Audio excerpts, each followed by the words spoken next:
హైదరాబాద్ లో ఉచిత కన్సల్టేషన్ మరియు స్క్రీనింగ్ కొరకు ఎవిస్ హాస్పిటల్స్ ని సంప్రదించండి. Hello, doctor Dilip Gude here, physician, Yashoda hospital, Somajiguda, Hyderabad. So ఒక కామన్ సిమ్టమ్ గురించి మనం డిస్కస్ చేద్దాం. టింగ్లింగ్ అండ్ నమ్నెస్, ముద్దుబారటం కానీ లేదంటే చిన్న చిన్న సూదులతో గుచ్చినట్టు కానీ వచ్చే ఫీలింగ్. ఈ ఫీలింగ్ ఎందుకు వస్తుంది, ఆర్ ఎవరిలో వస్తే మనం దాన్ని వేరే సీరియస్ ప్రాబ్లమ్గా పరిగణించాలి, దీని గురించి మనం డిస్కస్ చేద్దాం. సో టింగ్లింగ్ అండ్ నమ్నెస్ యూజువల్గా అంటే దీనికి ఒక 20 డిఫరెంట్ కారణాలు ఉన్నాయి. బట్ మీరు కనుక డయాబెటిక్ అయితే మీరు ఖచ్చితంగా దానికి అంటే ఇమీడియట్గా మీరు యాక్షన్ అది తీసుకోవాల్సి వస్తుంది. మీరు మీ డయాబెటాలజిస్ట్తో డిస్కస్ చేయాలి, సాధ్యమైతే న్యూరాలజిస్ట్ కూడా కలవాల్సి వస్తుంది. నర్వ్ కండక్షన్ స్టడీ చేసి ఆల్ లిమ్స్ మనం ఇది డయాబెటిక్ న్యూరోపతియా కాదా, డయాబెటిక్ పేషెంట్లో కూడా అందరికీ న్యూరోపతి వల్లనే టింగ్లింగ్ నమ్నెస్ రావాలని లేదు. మంచి షుగర్ కంట్రోల్ ఉండి ఒక సపోజ్ 3-4 ఏళ్ళే అవుతుంది మీకు డయాబెటీస్ వచ్చి, సో అది ఆ న్యూరోపతి అనేది డయాబెటీస్ నుంచి కాకపోవచ్చు. బట్ వేరియస్ కారణాలు ఒక్కోసారి కోఎగ్జిస్ట్ కూడా అవుతాయి. విటమిన్ B12 డెఫిషియన్సీలో కూడా మనం ఇది చూస్తాం.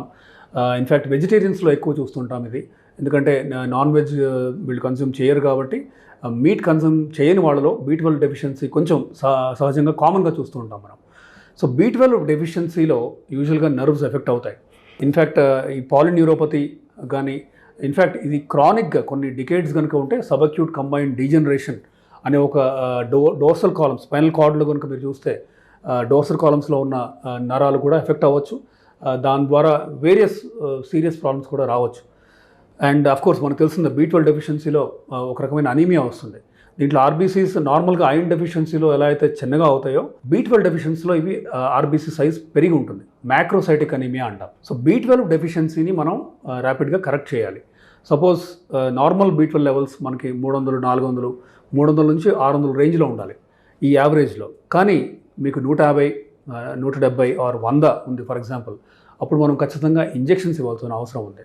అంటే వారానికి ఒకటి చొప్పున ఒక ఇంట్రామస్కులర్ ఇంజెక్షన్ తీసుకుంటే మీరు 1500 మైక్రోగ్రామ్స్ అని అట్లా 1000 అని వస్తుంటాయి మార్కెట్లో. మిథైల్ కోబాలమని ఇంజెక్షన్స్ తీసుకుంటే మీకు B12 లెవెల్స్ మనం మెల్లగా బాడీలో ఇంప్రూవ్ చేయొచ్చు. పెరిగిన B12 levels will slowly help the nerves as well. Myelin sheath ఫార్మేషన్లో కూడా B12 అవసరం చాలా ముఖ్యం.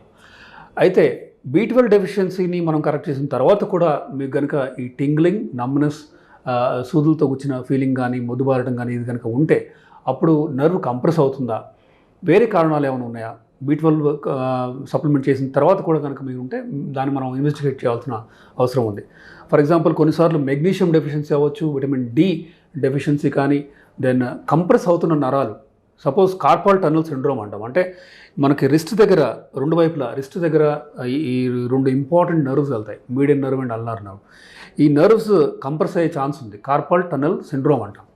సపోజ్ ఇది మనం నర్వ్ కండక్షన్ స్టడీ టెస్ట్లో క్లియర్గా గమనించవచ్చు. మనకి తెలుస్తుంది, ఒక ఆన్సర్ అనేది వస్తుంది. CTS, కార్పల్ టన్నల్ సిండ్రోమ్ కనుక ఉంటే మీకు చిన్న ఘాటు లాంటిది పెట్టి మనం కంప్రెస్ అవుతున్న నరాలని ఫ్రీ చేయొచ్చు. ఆ కంప్రెషన్ని మనం కొంచెం అంటే ఎక్కడైతే ఎంత మేరకు నర్వ్ కంప్రెస్ అవుతుందో దాన్ని మనం కనుక కంప్రెషన్ రిలీవ్ చేస్తే ఈ సిమ్టమ్స్ మనకి రివర్స్ అవుతాయి. So carpal tunnel syndrome is one important cause for tingling and numbness. ఇకపోతే going back to diabetic neuropathy, sugar కనుక సరైన కంట్రోల్ లేనప్పుడు, అంటే కొన్ని సపోజ్ ఒక decade for example, or even 6 to 10 years కనుక మీకు సరైన కంట్రోల్ లేక 250 ఫాస్టింగ్ ఉండి 300 పోస్ట్ లంచ్ ఉండి మీ HbA1c 11 కనుక or 10 or more over period of time కనుక ఉంటే ఖచ్చితంగా నరాలు ఎఫెక్ట్ అవుతాయి. ఫస్ట్ ఎఫెక్ట్ అయ్యేది కాలి నరాలు, మీకు స్పర్శ తగ్గటం బొటన వేళ్ళ దగ్గర కానీ లేదంటే సోల్ కానీ, దెన్ తర్వాత చేతులు కూడా, అంటే first glove and stocking distribution అంటాం. గ్లౌజ్ అంటే గ్లవ్ వేసుకున్నంత మేరకు మీకు రావటం ఈ టింగ్లింగ్ అండ్ నమ్నెస్. అలాగే స్టాకిన్స్ అంటే ఇక్కడ వరకు కాళ్ళలో రెండు వైపులా యూజువల్గా సిమెట్రిక్, అంటే 2 కాళ్ళకి 2 చేతులకి వచ్చే న్యూరోపతి ఇది. సో తీవ్రమైన న్యూరోపతి ఉంటే ఈ మొద్దుబారటం దగ్గర నుంచి అది రివర్స్లో మంట రావటం కూడా, బర్నింగ్ సెన్సేషన్ కూడా మనం చూస్తుంటాం. మెట్ఫార్మిన్ వాడే వాళ్ళందరిలోనూ మనం యూజువల్గా కొన్ని ఏళ్ల తర్వాత B12 డెఫిషియన్సీ అనేది చూస్తుంటాం. ఎస్పెషల్లీ మీరు వెజిటేరియన్ కూడా అయితే మాత్రం ఇది ఇంకా ఎక్కువ B12 డెఫిషియన్సీ ఛాన్స్ ఉంది. నరాలు అదేవిధంగా ఎఫెక్ట్ అయ్యే ఛాన్స్ కూడా ఉంది. ఆల్ఫా లైపోయిక్ యాసిడ్ ఒకవైపు, దెన్ B12 డెఫిషియన్సీని కరెక్ట్ చేసే విధంగా కనుక మనం ముందుకెళ్తే ఖచ్చితంగా నరాలని మనం హెల్ప్ చేయొచ్చు. న్యూరోపతిని ఈ ఈ సిమ్టమ్స్ తీవ్రతను కూడా మనం కొంతవరకు తగ్గించవచ్చు. అయితే ఒకవైపు షుగర్ కంట్రోల్ మంచి కంట్రోల్, ఇంకోవైపు B12 and alpha lipoic acid and vitamin D and magnesium and calcium supplement చేస్తూ దెన్ కొన్ని మందులు అందుబాటులోకి ఉన్నాయి. ఈ serious positive symptoms of diabetic neuropathy, ఈ బర్నింగ్ సెన్సేషన్ అవ్వచ్చు, సూలుతో వచ్చిన ఫీలింగ్ కానీ, ఇవి తగ్గటానికి ప్రీగాబలిన్ కానీ, గాబాపెంటిన్ కానీ, నార్ట్రిప్టిలిన్ ఆర్ ఎమిట్రిప్టిలిన్ కానీ, దెన్ డ్యూలాక్సిటిన్ కానీ ఈ మందులు ఇచ్చి మనం కొంత ఉపశమనం పొందే విధంగా మనం హెల్ప్ చేయొచ్చు డయాబెటిక్ పేషెంట్స్కి. అయితే ఇవి తీవ్రతని కొంచెం తగ్గిస్తాయే కానీ ఆల్రెడీ ఉన్న డిసీజ్ దారిని కంప్లీట్గా రివర్స్ చేయలేవు. సో ఎంతవరకు డ్యామేజ్ అయితే, ఫర్ ఎగ్జాంపుల్ 30-40% డ్యామేజ్ అయ్యాయి, మైలిన్ షీత్ మొత్తం డ్యామేజ్ అయ్యి ఉంది.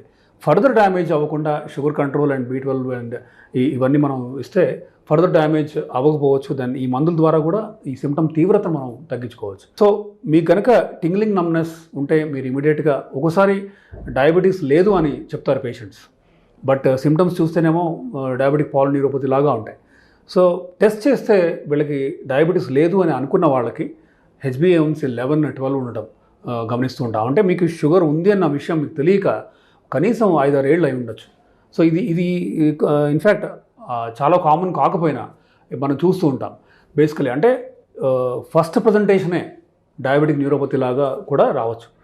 సో ఫస్ట్ మీరు చూసుకోవాల్సిన ఫాస్టింగ్, పోస్ట్ లంచ్ HbA1cతో పాటు నర్వ్ కండక్షన్ స్టడీ, ఎలక్ట్రోన్యూరోమయోగ్రామ్ కానీ, దెన్ వేరెవర్ రిక్వైర్డ్ మనం వేరే టెస్టింగ్ కానీ, లిపిడ్ ప్రొఫైల్ అవ్వచ్చు, ultrasound, Venus and arterial Doppler అవ్వచ్చు, ఇట్లా వేరే టెస్టులు అవి చేసి రక్త సరఫరా బాగుందా, ఈ తిమ్మిరి రావటం కానీ, టింగ్లింగ్ కానీ, ఇట్లా సూదులతో పొడిచిన ఫీలింగ్ కానీ, బర్నింగ్ సెన్సేషన్ కానీ ఎందుకు వస్తుంది అంటానికి కొన్ని టెస్టులు అవి చేస్తే మనం ఈ డెఫినెటివ్ కారణాలకి, అంటే ఎటియాలజీకి మనం కన్క్లూజన్కి రావచ్చు. వచ్చిన తర్వాత తద్వారా వాటిని మనం అడ్రస్ చేయొచ్చు.